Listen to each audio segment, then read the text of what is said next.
Pâques comme un passage. Dieu ne nous laisse jamais où nous sommes. Je voulais en introduction rappeler que la Bible est une histoire de passage. Rappelez-vous du passage de l'esclavage à la liberté, le passage de la mer Rouge, notamment en Exode, le passage du désert à la terre promise, le passage de l'exil au retour. Le peuple d'Israël, comme vous le savez, est allé loin de sa terre, mais il n'est pas resté là. Il est rentré, c'est un passage. Mais finalement, c'est le passage de la mort à la vie, puisque nous voulons fêter Pâques. La Pâque, c'est justement ce passage de la mort à la vie. Et Jésus donc accomplit tous ces passages en lui-même. Il passe de la vie à la mort, parce que Jésus est mort sur la croix, il a été inhumé. Mais ce qui est spécial pour Jésus, c'est qu'il est encore passé, et surtout, il est passé de la mort à la vie. C'est ce qui rend cet événement pascal spécial, parce que c'est vrai, partir de la mort, plutôt de la vie à la mort, pouvait être quelque chose de commun, mais passer de la mort à la vie, c'est ça qui est alors spécial.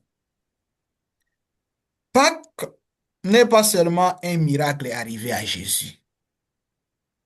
Pâques est un chemin que Jésus ouvre pour nous qui sommes chrétiens, pour nous qui sommes ses disciples. Et c'est ainsi que, à travers notre baptême, nous disons, nous passons de la mort à la résurrection avec Jésus-Christ. Jésus a ouvert le passage, la voie pour tous ceux qui croient en lui, de telle sorte que la mort soit finalement un passage pour nous vers la vie. Cette retraite en 3 jours veut nous aider à vivre également 3 passages essentiels. Passer de l'ancien au nouveau, et nous allons essayer de méditer en long et en large. Ça, c'est le premier passage que nous allons développer également aujourd'hui. Le deuxième passage, c'est passer de la peur à la confiance. La confiance, bien évidemment, ici, en Dieu. Avec la Pâque, bien évidemment, avec la mort de Jésus, allais-je dire, les disciples avaient peur. Père des Juifs, rappelez-vous que les disciples ont eu parfois à s'enfermer, mais la confiance en Dieu va être une clé très importante pour nous. Passer donc de la peur à la confiance. Et le dernier passage, c'est passer de la mort à la vie. On comprendra que d'une manière ou d'une autre, ces passages vont essayer de s'entremêler. Le plus important, c'est que nous puissions comprendre que avec Pâques, nous devons partir d'un endroit à un autre. La Pâque est toujours et déjà un mouvement. On ne peut pas fêter Pâques tout en étant statique parce que Jésus n'est pas resté mortel ou mort éternellement. Et donc, nous tous qui sommes des disciples de Jésus, nous devons comprendre que fêter la Pâque, c'est faire un saut, et un saut qualitatif. Et c'est là grâce à Dieu lui-même, parce que Dieu ne nous laisse jamais où nous sommes.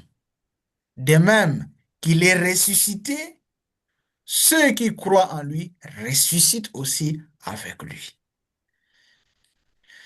Alors, avec cette introduction générale liée au passage, j'aimerais aujourd'hui, en ces premiers jours, que nous puissions essayer d'approfondir les premiers passages, passer de l'ancien au nouveau. Dieu est un Dieu de sortie, de mouvement. Il ne commence jamais par nous installer. Il commence toujours par nous faire sortir. Et déjà, notre naissance est une sortie. Chacun et chacune de nous est sorti du ventre de sa mère. Et Jésus-Christ, en prenant la condition humaine, a également emprunté cette voie-là des sorties, des conditions d'abord humaines. Il prend notre condition, des conditions divines, allais-je dire, il prend notre condition humaine. Dans cette condition humaine, il emprunte notre chemin de sortie.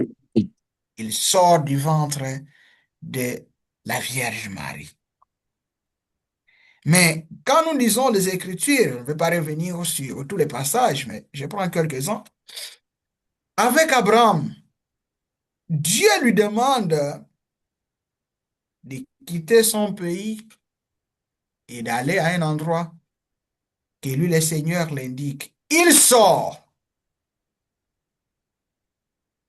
Et Israël, je vais revenir surtout sur ces passages parce qu'avec la Pâque, déjà la nuit ou la veillée, c'est un des passages que l'on lit. La sortie de l'Égypte, où le peuple était en esclavage. Il sort pour aller à un autre endroit, à la terre promise. Et Jésus-Christ, quand il a appelé ses premiers disciples aussi, en leur demandant de laisser le filet avec leur père, ils passent, n'est-ce pas, des pêcheurs, des poissons, pour devenir les pêcheurs d'hommes. Ils ne sont pas restés installés. Et on peut évoquer beaucoup d'autres exemples. Rappelez-vous de Paul, sa conversion. Il est parti de ce qu'il était, un grand scélérat, quelqu'un qui était là en train de maltraiter l'Église, et il est sorti pour devenir l'apôtre du Seigneur. C'est presque toujours ce mouvement-là, de quitter d'ici pour aller de l'autre côté. Et c'est cela finalement la vie chrétienne. On quitte les ténèbres pour entrer dans la lumière. On quitte l'état de péché pour devenir enfant de Dieu. Et la Pâque, c'est vraiment ce mouvement-là. Et la foi est ainsi un mouvement et non pas une installation. Dans la mesure où on n'est pas Hein? statique, on ne peut pas rester là, Non, non, il n'a pas répondu. installé. Pardon? Allô? Il y a quelqu'un qui parle entre et là-bas, au lieu de fermer son micro. Ok. Donc, la foi est un mouvement et non pas une installation. Et ce mouvement, c'est ce qu'on peut appeler en d'autres termes l'effort que l'on fait. Et quitter ici, là de là-bas. Et dans ces contextes, on ne peut pas entrer dans Pâques si on ne sort de rien. Nous devons à ce niveau nous poser cette question spirituelle. Qu'est-ce que Dieu me demande de quitter pour entrer dans la vie nouvelle. Chacun est appelé ici à identifier son Égypte. Quel est mon Égypte à moi? Mon lieu d'esclavage que je dois laisser. Quel est, pour revenir à ce que je venais de dire tout à l'heure pour Abraham, quelle est ma terre natale où je suis souvent habitué, que je dois laisser pour aller là où le Seigneur me demande d'aller. Ce sont donc, ça peut être les habitudes qui nous enferment, souvent pas les bonnes habitudes, les blessures qui nous définissent trop. J'ai été blessé par tel ou tel autre comportement et je me suis installé là, peut-être dans une sorte d'inimitié, puisque quand je me rappelle, non, ce qu'il m'avait fait là, je ne vais jamais lui pardonner. Je suis installé là, comme une pierre. Et rappelez-vous que, parce que je parle de la symbolique de la pierre, quand Jésus va ressusciter, on va mettre de côté la pierre. Une manière de dire que ça ne reste pas statique. Donc, il y a parfois des blessures qui nous définissent, les relations toxiques, des gens avec qui on reste toujours, mais malheureusement, ce sont des gens qui ne nous aident jamais à évoluer, surtout à ne jamais évoluer dans le bon sens. On est installé dans les commérages, dans les critiques, et on n'évolue presque pas dans notre vie spirituelle.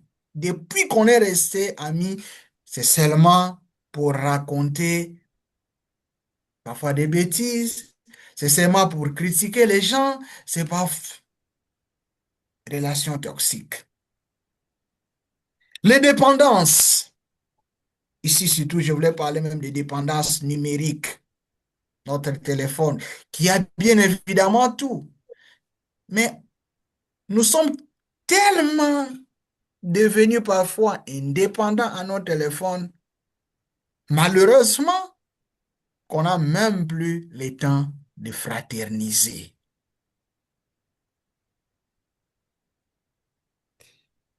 Ça peut être les pensées négatives répétitives. On n'a jamais eu à parler ou à réfléchir des bonnes choses sur les autres. Quand on réfléchit, c'est surtout de manière négative. Les compromis avec les péchés. Et chacun peut voir quelles sont justement ses habitudes, quelle est son Égypte. Donc, des endroits qui les rendent vraiment un peu comme esclaves, à telle en sorte que sa relation avec Dieu est finalement biaisée. J'ai pris quelques cas comme ça, mais chacun peut vraiment entrer au-delà de lui-même, au-delà d'elle-même, voir son Égypte.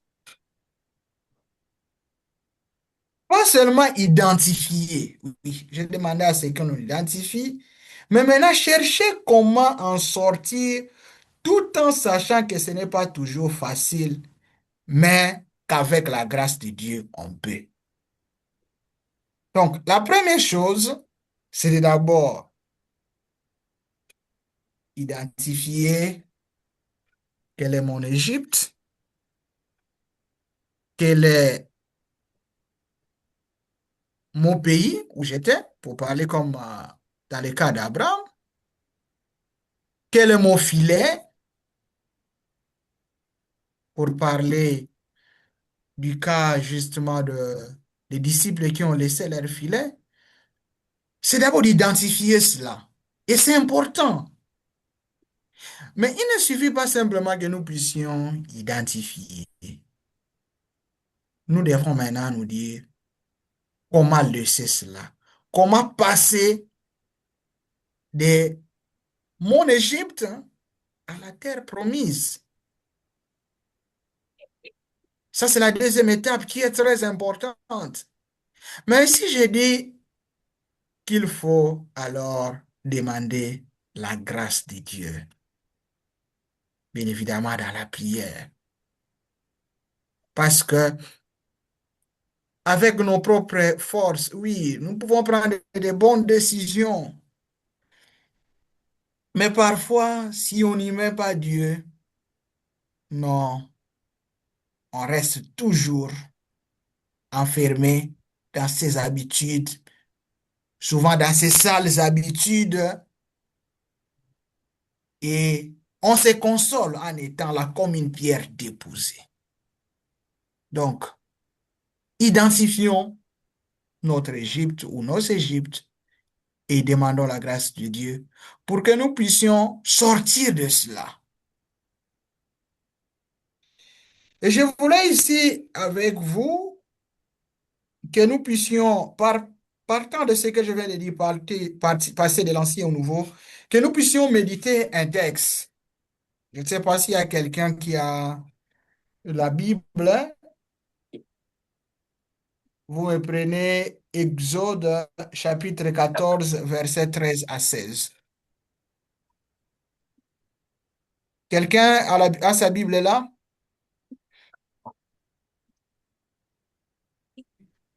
Oui? Oui, Exode vous avez dit 14. exactement. Exode chapitre 14, verset 13 à 16.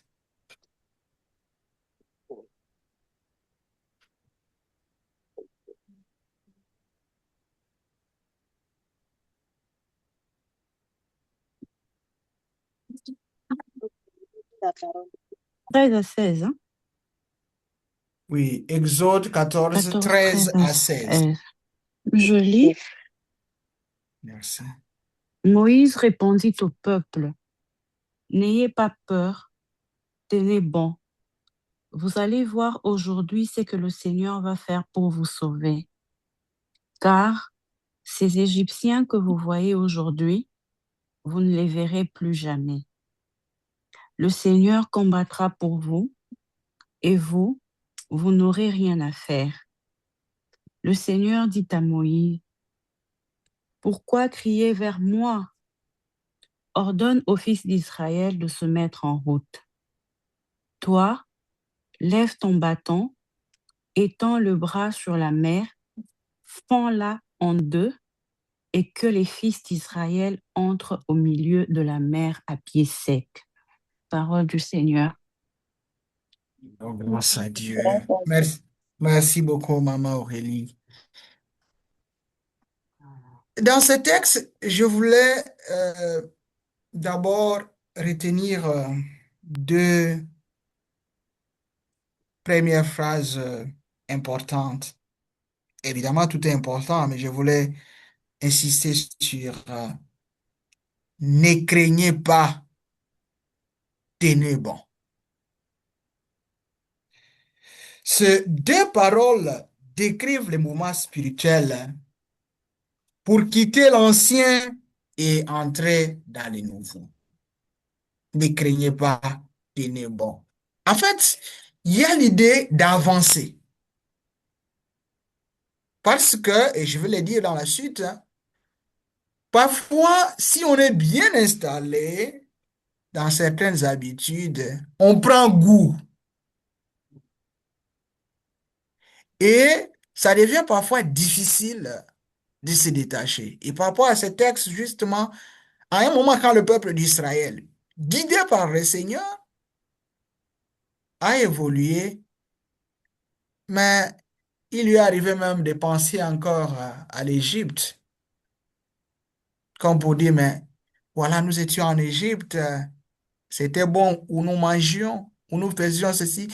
Il a oublié parfois les biens qui lui attendaient à cause de cela.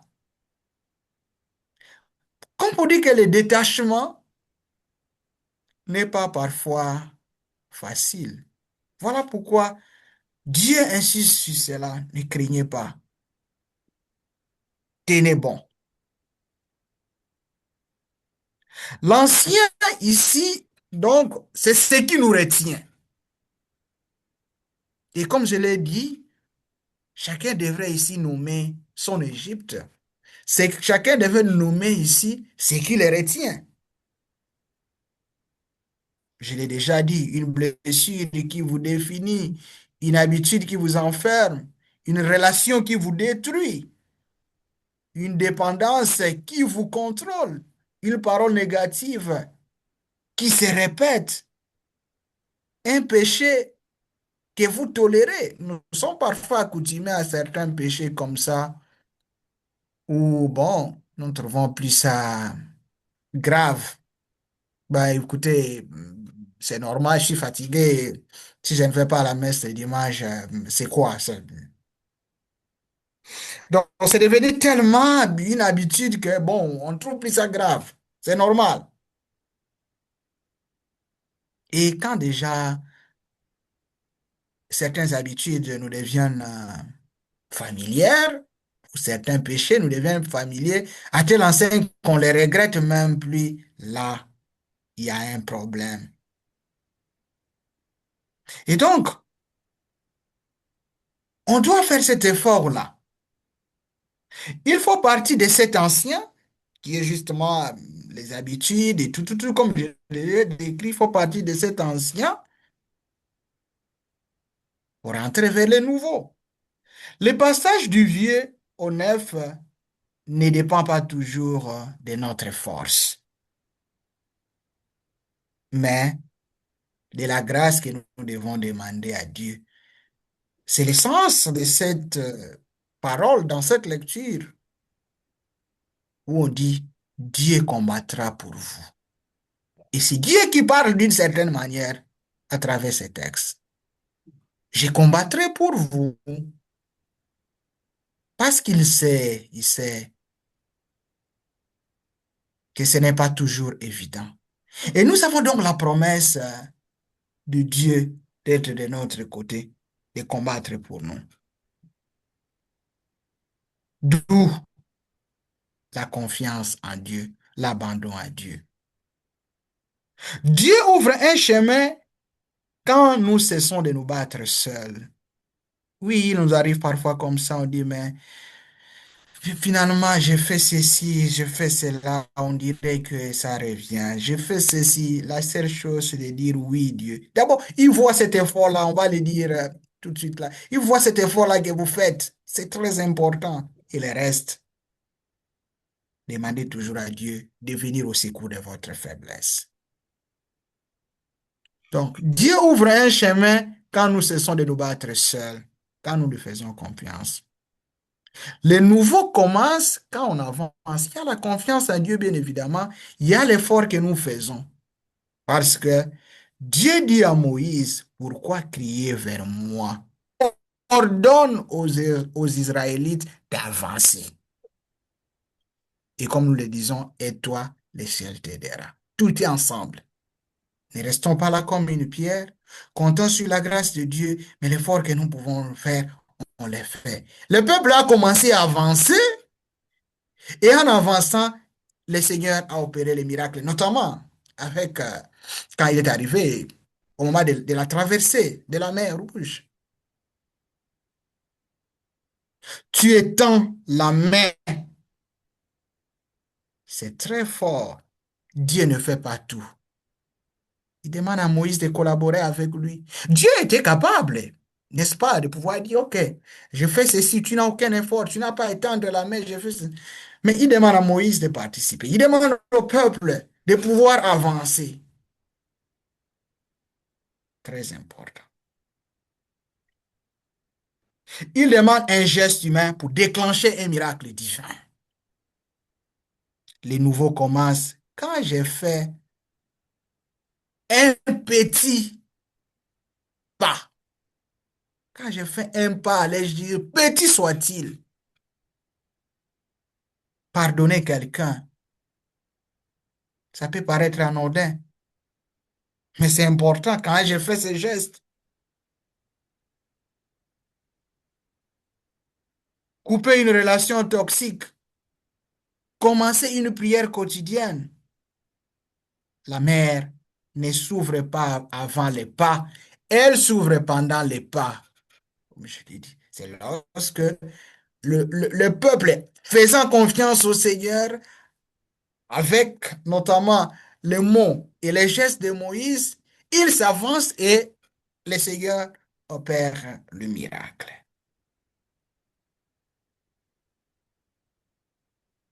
frères et sœurs, nous ne devons pas avoir peur d'avancer lorsque nous savons que Dieu combattra pour nous. Nous n'avons pas à nous installer dans notre passé, lourd soit-il, mais nous devons d'abord prendre la ferme résolution de sortir. Je voulais ainsi ici, avant d'atterrir, vous inviter tous à un silence, à une méditation plus profonde pour que je revienne d'une manière ou d'une autre sur ce que je dis. Mais j'aimerais vraiment que chacun, à ce moment ici, et de façon plus sérieuse, plus priante, se taise et entre dans son cœur. Et je vais parler de certaines étapes et chacun va vraiment méditer ces étapes dans son cœur.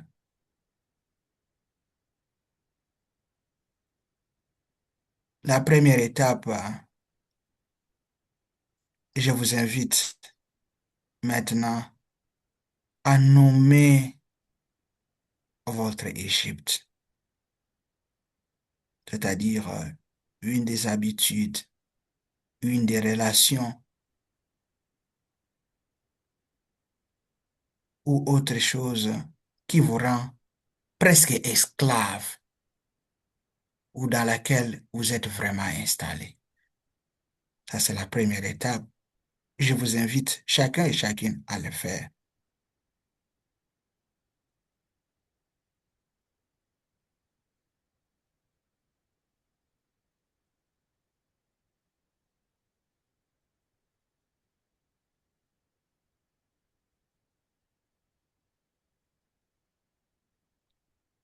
La deuxième étape, ayant identifié votre Égypte, je vous demande, comme le peuple d'Israël maintenant, à écouter cette parole que le Seigneur prononce sur vous par rapport à cette situation que vous avez identifiée. Voilà ce que le Seigneur vous dit et recevez cette parole avec foi. Ne crains pas, je combattrai pour toi. Ne crains pas, je combattrai pour toi.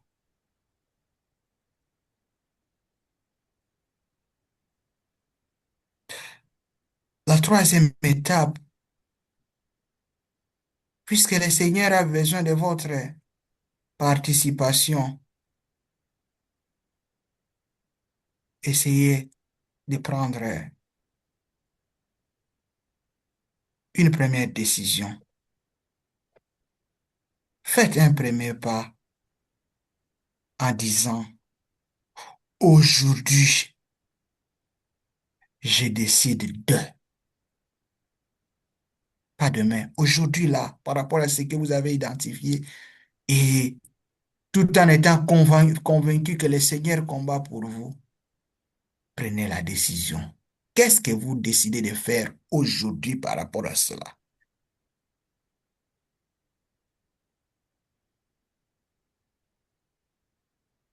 Ça peut être difficile, mais le Seigneur a dit qu'il combattra pour vous. Prenez la décision.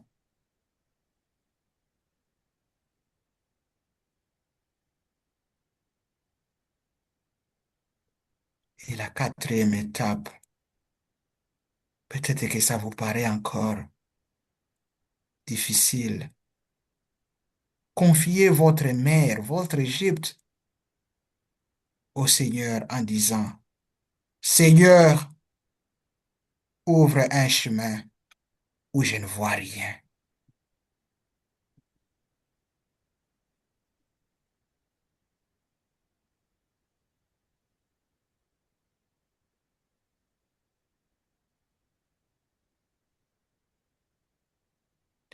Et avec tout ce que nous venons de faire, je vous invite maintenant à faire cette prière que je vais prononcer et que chacun de vous dans son cœur par rapport à sa situation prononce pour son cas. Prions. Seigneur, Seigneur, devant nos mers fermées, devant nos mers fermées, tu dis, ne craignez pas. tu dis, ne craignez pas. Devant nos hésitations, tu dis, tenez bon. Devant nos hésitations, tu dis, tenez bon. Devant nos chaînes, tu dis, avancez. Devant nos chaînes, tu dis, avancez. Aujourd'hui, nous quittons notre Égypte. Aujourd'hui, nous quittons notre Jude. Nous faisons un pas vers la vie nouvelle. Nous faisons un pas Pas vers la vie nouvelle. Ouvre devant nous un chemin que nous ne voyons pas encore. Ouvre devant nous un chemin que nous ne voyons pas encore. Fais de nous un peuple qui marche, Fais de nous un peuple qui marche, un peuple qui traverse un peuple qui traverse et un peuple qui renaît. Amen. et un peuple qui renaît. Amen. Amen. Le Seigneur, Amen. Amen. le Seigneur, c'est ma lumière, ma délivrance, mon appui. Le Seigneur, c'est ma lumière, ma délivrance, mon appui. Qu'aurais-je craindre sur la terre, puisque ma force est tout en lui? Qu'aurais-je craindre sur la terre, puisque ma force tout en lui? La la la la, le Seigneur c'est ma lumière, ma délivrance, mon appui. La la la la, le Seigneur c'est ma lumière, ma délivrance, mon appui.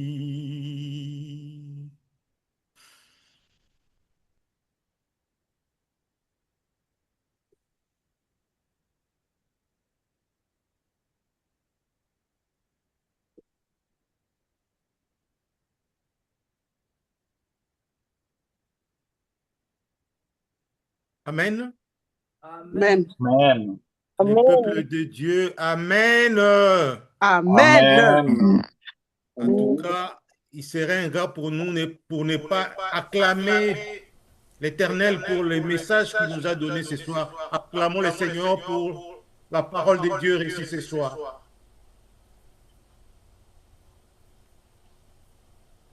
Acclamons le Seigneur, acclamons le Seigneur, mon frère, ma soeur.